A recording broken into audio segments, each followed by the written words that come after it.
बाज लगभग 70 वर्ष जीता है, लेकिन अपने जीवन के 40वें वर्ष में आते आते उसे एक महत्वपूर्ण निर्णय लेना पड़ता है। उस अवस्था में उसके शरीर के 3 प्रमुख अंग निष्प्रभावी होने लगते हैं, यानी कि उसका साथ देना छोड़ने लगते हैं।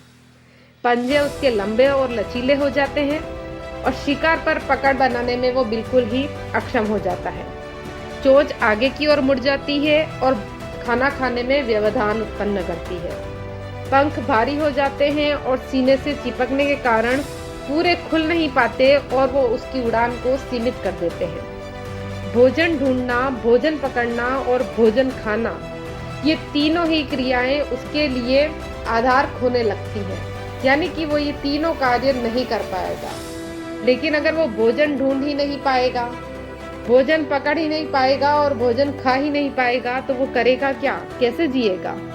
अब उसके पास में सिर्फ और सिर्फ 3 विकल्प बचे हैं। इन तीनों में से वो सिर्फ एक ही काम कर सकता है, या तो वो अपनी देह को त्याग दे, यानी कि अपने शरीर को छोड़ दे और मर जाए, या फिर अपनी प्रवृत्ति छोड़ के वो गिद्ध की तरह अपना जीवन जिए, या फिर स्वयं को पुनः स्थापित करे, यानी कि खुद को फिर से उसी फील्ड में लेकर आए जैसा वो है, जितना वो 39 वर्ष तक जिया वैसा बन जाए और इस आकाश में अकेला एकाधिपति की तरह घूमे। जहां पहले 2 विकल्प बिल्कुल ही सरल हैं और तुरंत हो सकते हैं। वो चाहे तो तुरंत ही मर सकता है, वो चाहे तो गिद्ध की तरह जी सकता है, लेकिन आपको पता है बाज क्या चुनता है?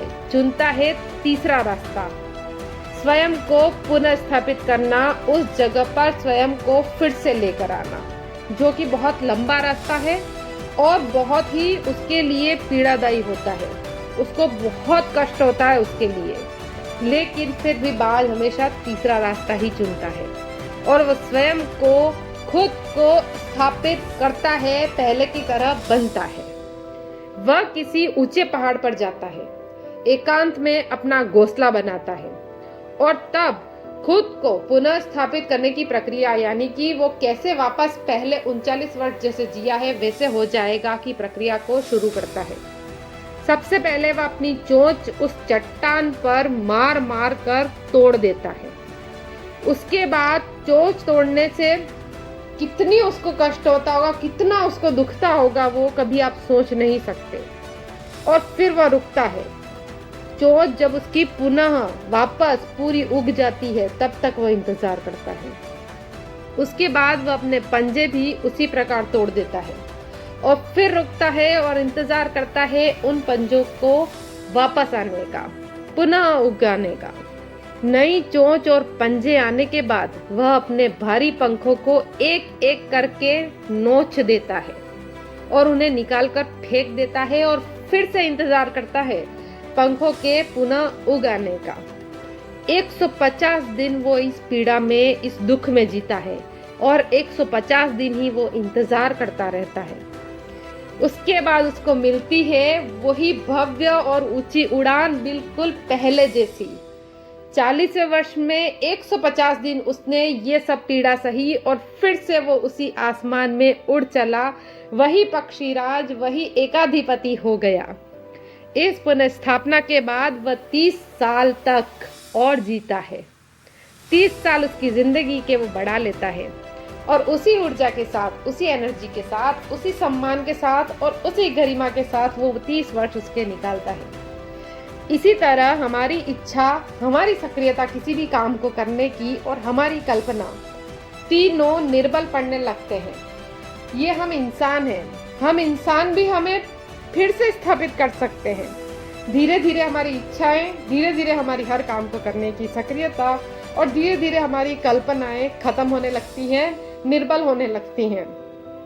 हमें भी भूतकाल की जो चीजें होती हैं, पास्ट की चीजें हमें जकड़ लेती हैं और हमें खुद ही भारी लगने लगते हैं। हर काम हमें ये लगने लगता है कि अब कैसे हो पाएगा, ये तो अब हो ही नहीं पाएगा और हम निर्बल होकर बैठ जाते हैं उस आसमान में जो हमारे लिए खुला है। उसमें कभी भी हम उड़ने की वापस सोचते ही नहीं हैं।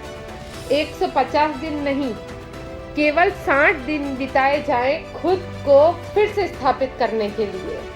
क्या हमने जैसा जीवन जिया है, अच्छा अगर जीवन जिया है और हम कहीं किसी जगह कमज़ोर पड़ रहे हैं या फिर किसी एग्ज़ाम में आप पास नहीं हो पा रहे हैं और वहाँ कमज़ोर पड़ रहे हैं, तो क्यों ना खुद को थोड़ा समय दिया जाए, बिल्कुल बाज की तरह अपने आप को फिर से स्थापित करने का समय दिया जाए। जो शरीर और मन किसी एक ही दुख से जकड़ गया है, उसे तोड़ने और नोचने में आपको ज़रूर दुख होगा, क्योंकि वो आपकी आदत बन चुकी है, वो ऐसे ही निकल नहीं पाएगी। लेकिन मुझे पता है कि आप करके दिखा देंगे। बस खुद को थोड़ा समय दीजिए, बाज की तरह बनिए। कैसे उसने 150 दिन इंतज़ार किया और फिर से उस आसमान में उड़ चला। इस बार उड़ान ऊंची होगी आपकी, अनुभवी हो गए हैं आप। अब चाहे जितने बड़े आसमान में उड़ सकते हैं। हर दिन कुछ न कुछ सोचा जाए, कुछ चिंतन किया जाए, और आप ही वो व्यक्ति हैं जो खुद को दूसरों से बेहतर बना सकते हैं और खुद को दूसरों से ज़्यादा जानते हैं।